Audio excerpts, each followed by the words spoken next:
Hi guys! Gusto niyo bang sumama sa paglalakbay namin dito sa Angono, Rizal? Let's G! Angono is famously known as the art capital of the Philippines at makikita mo agad kung bakit. From colorful murals sa streets hanggang sa local galleries, bawat sulok ay may kwento. The town is full of culture, music, and history, kaya super lively at creative talaga ang place. It's also home to two national artists, Carlos Botong Francisco, known sa kanyang visual arts, at si Lucio San Pedro, isang music genius. Angono comes alive all year with festivals like Gigantes Festival, Pistang Tag-Araw, Angono Grand Lantern Parade, Salubong, at marami pang iba. Kaya naman truly a hub of creativity and tradition. Dahil sa kanilang dedikasyon sa kultura at turismo, kinilala ang Angono sa pamamagitan ng mga parangal tulad ng Atok Pearl Awards 2024 and 2025 at Philippine Sleep Awards 2024. These awards really show how Angono continues to be recognized as a center of culture and art in the Philippines. Para sa unang stop natin, papasok tayo sa Angono Petroglyphs para makita ang mga sinaunang ukit dito. Nadiskubre ito noong 1965 ni Dr. Potenciano Alimio at it is said to be the oldest artwork in the Philippines. Pinangangalagaan nila ang site with fences, viewing decks, at pathways para ma-enjoy natin ang history nang walang nasisira sa mga ukit. Ayon sa studies, the cave was first used noong Neolithic period, kaya bawat ukit ay parang window sa buhay ng mga sinaunang tao. Noong una, naapektuhan ng kalikasan at nearby developments ang carvings, kaya ngayon, carefully maintain ang site para pwede natin i-explore ng safe. It's amazing to see these ancient artworks up close and imagine the stories behind them.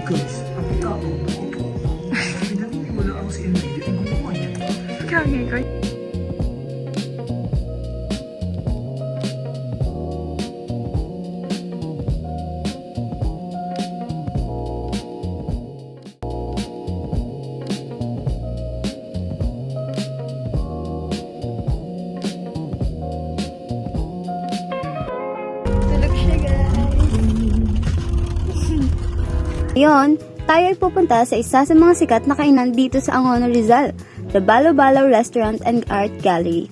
It is owned by the late Perdigon Vocalan at ngayon ay pinapatakbo ng kanyang pamilya. This place is known for their seasonal and exotic Filipino dishes that are not usually served in other restaurants. Isa sa pinakasagat ng Balo Balo ay ang kanilang itik recipe, katulad ng kalderetang itik. Mayroon din silang mga seasonal exotic foods, tulad ng nilasing na palaka. Kaya talagang pang-adventurous ang pagkain dito. Not only does it offer a unique menu of foods, it also showcases an art gallery showing art pieces made from one of the known styles of making arts here in Angono, wood carving.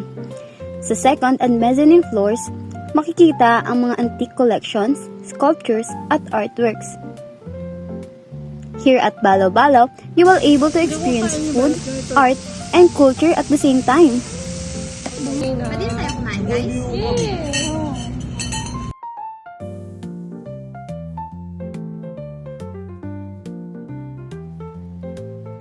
Ngayon naman, pupunta tayo sa Blanco Family Museum, one of the well-known museum here in Angono, Rizal.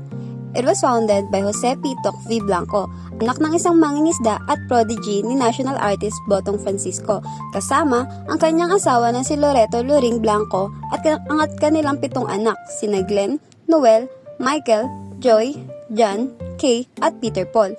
Lahat ng miyembro ng pamilya ay nag-aambag sa museum, kaya makikita natin ang artworks ng bawat isa at kung paano lumago at nag-evolve ang kanilang talento sa paglipas ng panahon. The family is known for capturing realism and natural beauty sa kanilang paintings, mula sa play of lights, sa tubig hanggang sa shimmering feathers ng mga ibon. Every painting shows attention to detail, dramatic lighting, at flawless composition.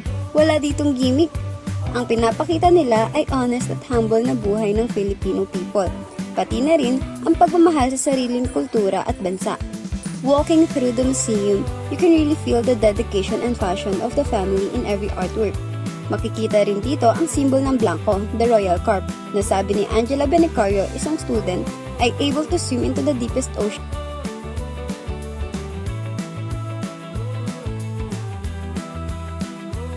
Sa Since we are here at Angono Rizal, known to be the art capital of the Philippines, hindi pwedeng hindi natin pupuntahan ang Doña Aurora Street Art Gallery, kung saan makikita ang 121 murals at sculptured walls na gawa at obra ng national artist na si Carlos Botong Francisco. Makikita dito ang famous artworks tulad ng Blood Compact, First Mass, The Martyrdom of Rizal at Bayanihan. What makes it even more impressive is that there were more murals also created by local artists from Angono, such as Charlie Anorico and Jerry Batang. Walking along Doña Aurora Street in Barangay Poblacion Itaas feels like being inside an open-air museum, filled with stories and creativity. It is truly a perfect spot for art and history lovers. Since you're already in Doña Aurora Street, might as well stop by the St. Clement Parish. This is the home of the world-famous Gigantes Festival. Every November, the town comes alive to honor their patron saint, St. Clement. Whether you're here for the colorful giants or a quiet moment of prayer, the energy of this place is something you have to experience for yourself. And that ends our journey in Angono Rizal, where art, culture, and history come together. Thank you for joining us and see you on our next adventure.